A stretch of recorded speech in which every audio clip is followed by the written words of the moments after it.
Hey, y'all. Welcome back to your girl channel.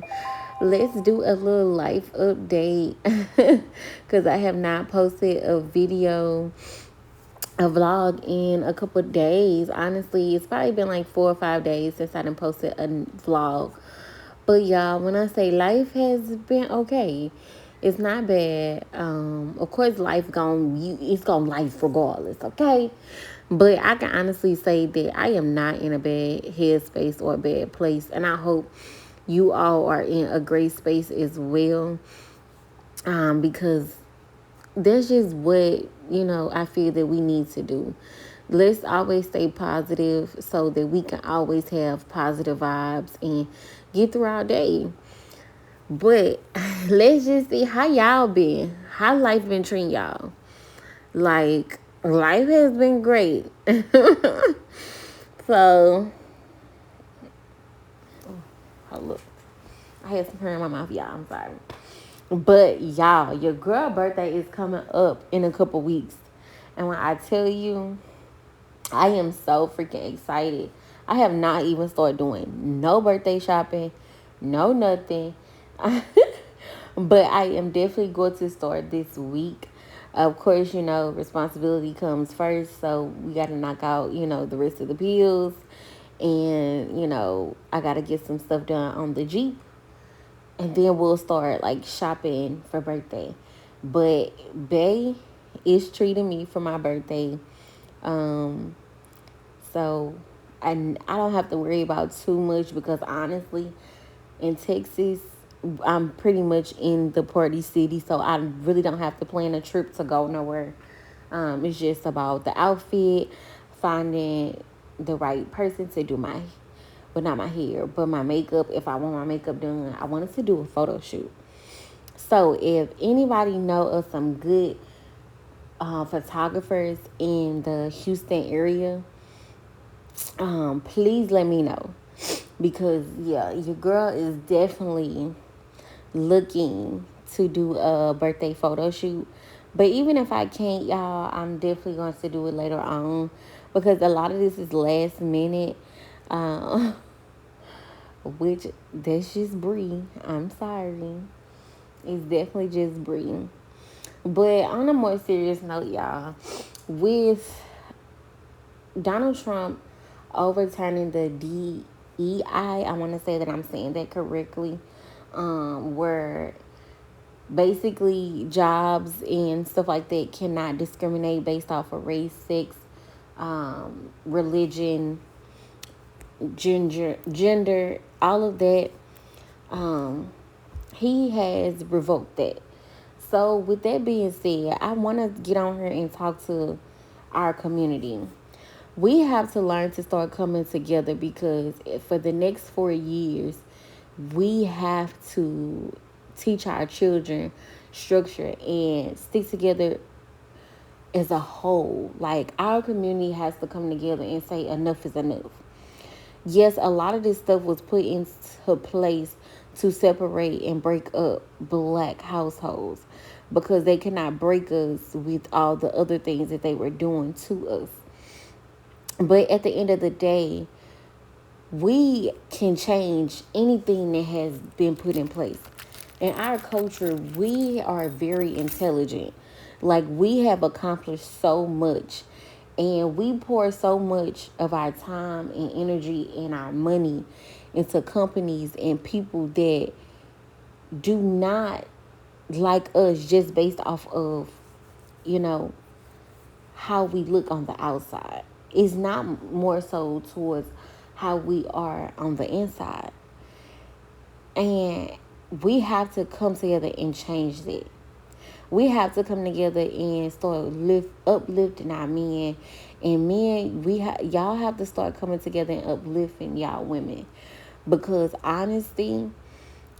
all honesty, we can literally make the changes. So, what are we going to do to make those changes? Start looking into things, investments that can set you and your children and your family up for success. Stop pouring your money into places that do not want to keep the DEI in place. So I know far as like Walmart, they don't want to. Sam's is connected to Walmart. That's their company.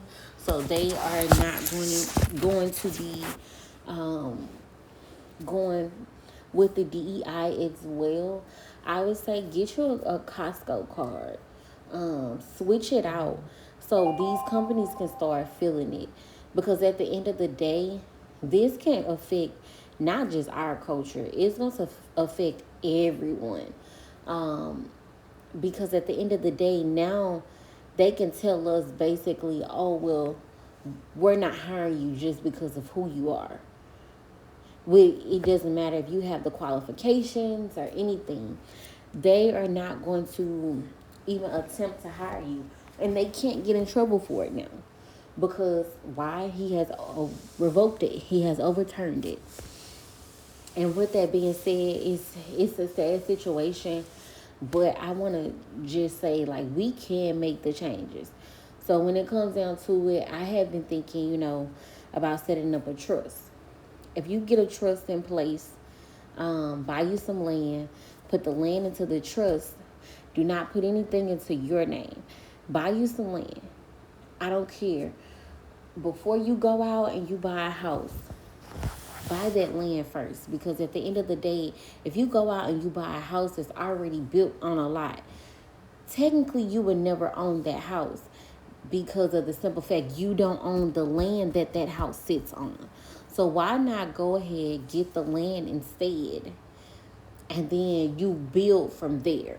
Because I know a lot of people, they're wanting the newer homes and stuff like that. You could still have the newer homes, but do it the correct way. A lot of people don't talk about it. So it does not have to be 15, 20 acres of land. But as long as you got some land that is yours, and that's what you need to break generational curses, start buying things that you can leave to your children. So some land. Then once you get the land, build on the land. Start growing your own food. Get back in touch with learning to live off of nature, basically.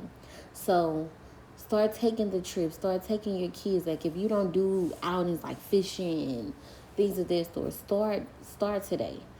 Because it's already just the beginning of the year and he's just now back in office and he's already overturning so many things that can affect not just us as adults but also our children. And I really want our community to be strong. So like I said, when you go out and you're getting things, stop putting it into your name. Start putting it into a trust. So if you're running a business or anything of the sort, you got an LLC, any of that, put it all into a trust. You don't want to own anything. You don't want anything in your name. Put everything into that trust. Because say somebody come in and they're trying to sue you, they cannot touch any of your assets. Because technically, you don't own them. Your trust does. If you have teenagers that are 13 and you have decent credit, start building their credit so by the time they turn 18, they are able to be set. They can go out and get whatever car they want, or if they need an apartment, they can do that. Start teaching them money management now.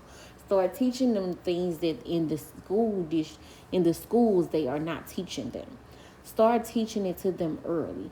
Add your 13-year-old to your credit card and only buy gas and make sure that you pay it on time so they are at a 700 credit score by the age of 18. Open up the custodial accounts and put $100 in there a month for each one of your children. And if you can't afford, so for me, I have 5. If you are not at a point where you can put $500 up a month into an account, start with whatever you can start with. Open up the custodial account. Start investing the money. For as like Christmas and stuff like that, Don't just go out and splurge on all these electronics and things of that sort. Please make sure that these babies are set up for success. It does not take a lot. You can find a lot of this stuff, so like the land, you can go and find it cheaper in the rural areas. Like a lot of people don't like to live in rural areas because you got to drive so far out. That's okay. That is all right. As long as you own it, do it. You can even go and buy some land. I know a lot of people don't like trailers and stuff like that, mobile homes, but this is the thing. You could buy a mobile home and build, like, brick it in. So it could be a solid foundation. That's what people don't know. And you can build a beautiful mobile home. Like when I say a beautiful mobile home. And brick it in. Put it into the trust. Just start now. Even if you say, okay, I don't have the finances.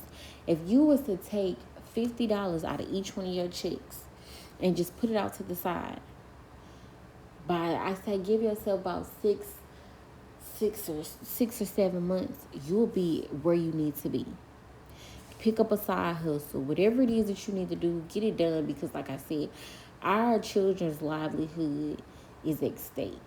And a lot of us already knew that.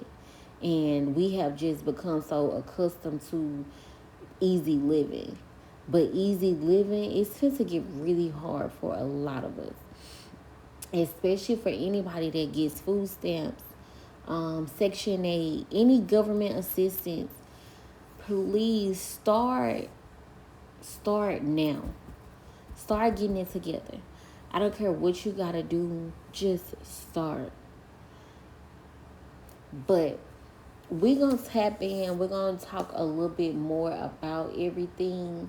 I'm actually going to sit down today and plan out, everything I want to say to you all so that we can come together as a community. Because I want us to be structured. I don't want the men and the women in our community always at each other's throat.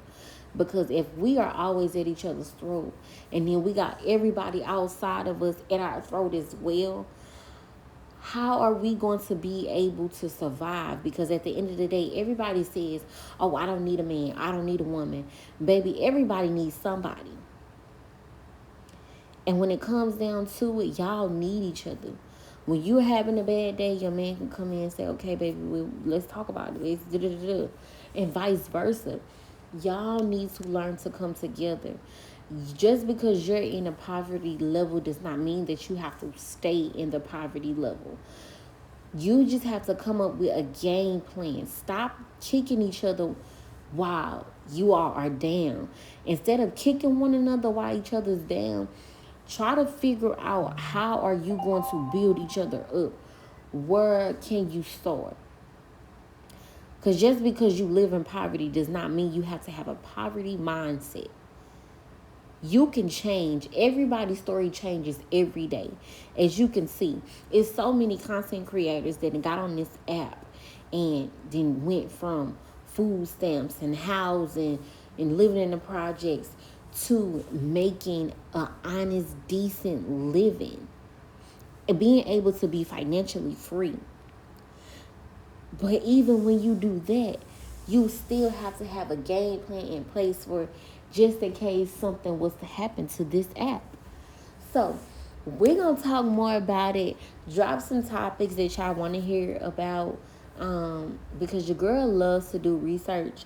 And like I said, I'm just here to come in and basically talk to my community and make sure that everybody is up to date and on one accord, because life is going to get hard for the next 4 years. No matter what nobody says, yes, God has the last say so. That man upstairs, he has the last say so. It don't matter who in office. But at the end of the day, that does not mean that he won't let you go through something. Because at the end of the day, a lot of people voted for him.